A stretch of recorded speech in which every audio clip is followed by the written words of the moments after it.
Kabalo ba mo yours nga ang February 29, 2024 is leap year. Ang leap year maabot lang kaisa sulod sa 4 ka tuig.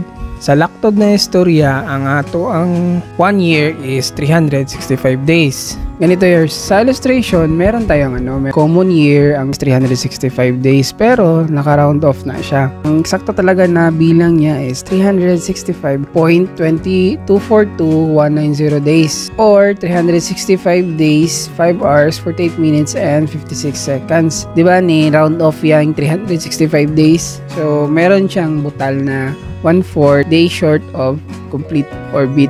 So, ang 1/4 na yun is equivalent to 5 hours, 48 minutes, and 56 seconds. So, yan yung exact talaga niya na bilang. Pagdating dito sa tropical year, ito yung isang buong ikot ng mundo sa araw. So, yan yung isang orbit, isang ikot, isang revolution na mundo sa araw. So, yan yung tropical year. So, equivalent yan siya sa 365.24 days. Dinhi, imagine yours sa 4-year cycle natay isingit nga 1 leap day. So, mao na siya ang leap year. Sa Chinese, leap year ang leap year sa ilaha is 13th month na sa ilaha.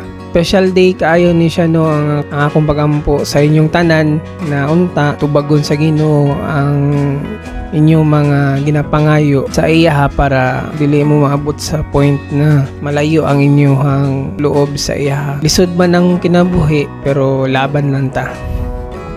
Nauton ta nga maging pasensyoso lang ta.